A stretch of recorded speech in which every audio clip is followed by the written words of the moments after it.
2020 will long be remembered as a year of great difficulty. The COVID-19 pandemic and the economic hardship that followed has caused much pain and loss here at home and around the world. Looking back at this year will always remind us of loss. But so too, it will remind us of our collective strength, of the fighting spirit of our first responders, and the unwavering commitment of our frontline medical workers to keeping their fellow Americans healthy. I'll also always remember this year with a touch of pride, knowing that when crisis arose, the Gary Sinise Foundation didn't skip a beat. The challenges facing our public health workers, our first responders, our military, the challenges that they and their families are facing are very, very demanding. That's Gary Sinise right there, and boy, he's got it right. This organization is providing PPE equipment and essential gear that the first responders need while they're out there working on the front lines. Thank you, Gary. Thank you, Gary. Thank you, Gary. Thank you, Gary. Thank you, Gary. Our mission to serve our nation by honoring our defenders, veterans, first responders, their families, and those in need was as vital in 2020 as ever before. In our mission statement at the end, it says, "and those in need."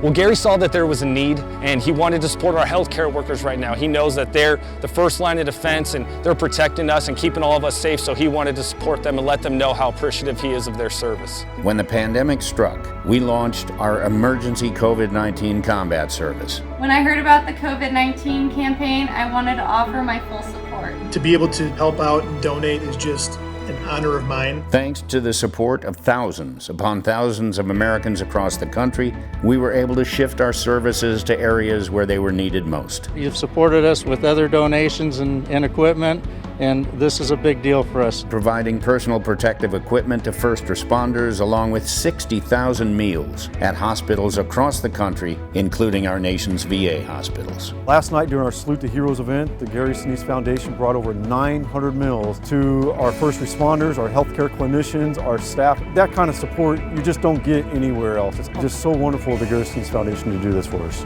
Beyond supporting the fight against COVID-19, we've continued to address the occupational hazards which our first responders face every day. Most firefighters are not killed in fires. They're killed through cancer. Gary Sinise Foundation helps us get our job done. The Gary Sinise Foundation also continued providing custom-built, mortgage-free smart homes to severely wounded heroes. Wow! Through our RISE program. Oh, man. So now I get a second chance at life to enjoy family, be a husband, be a father. While the RISE home dedication events have changed due to COVID-19 safety precautions, that didn't stop us from completing construction and delivering 8 homes this year. Come on in. Is that Gary? I just wanted to say welcome home. Thank you. And thank you. God bless you, and God bless America. The Gary Sinise Foundation Snowball Express initiative continued honoring families of our fallen heroes with virtual programming throughout the year. Awesome. Now cross over with your left hand, your first hand. With our Snowball Express children learning from home, Hold that up to the camera so I can see. we offered music lessons.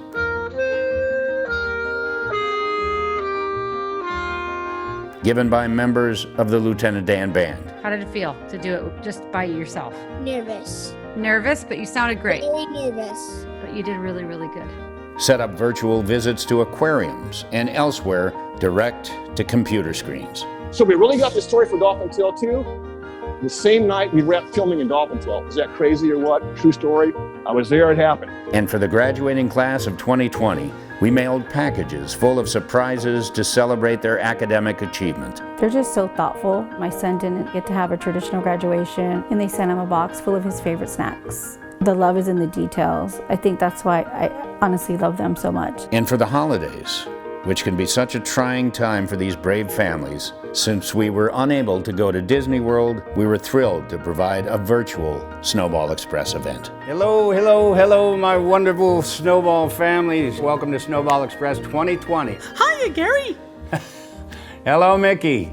And hi to everybody watching from wherever you are. We brought a little Disney magic to our deserving Gold Star families. Magical. It's really, really cool. We also launched the Gary Sinise Foundation's first chapter in Central Florida, allowing us to extend our impact across the country and broaden awareness of our mission. And as this year we weren't able to fly our World War II veterans to the National World War II Museum in New Orleans, Welcome to the World War II Museum. we were still able to provide some much-deserved recognition to members of our greatest generation through care packages to help them through this trying time. Dear Les, on behalf of the Gary Sinise Foundation and all of us, we hope you are doing well through these difficult times. Your service to our country has not gone, nor will it be ever forgotten. And we never lost sight of serving and raising the spirits of our nation's defenders and their families, which remains the heartbeat of everything we do at the Foundation. It's not what's in the lunchbox that the Gary Sinise Foundation provided today for hundreds of our healthcare workers. It's what it means. Thank you so much. Thank you. I really appreciate this. While we may not be out of the tunnel just yet, we can see the light at the end of it. And as the Gary Sinise Foundation approaches an important milestone, 2021 marking 10 years of service, we hope we can count on your support to ensure that our nation's heroes and their families continue to receive the love and honor they deserve. We're here to celebrate the birthday of America's oldest World War II veteran, Mr. Lawrence Brooks, who's turning 111 today. God bless you. God bless all of you. To learn more, visit GarySiniseFoundation.org. Thank you.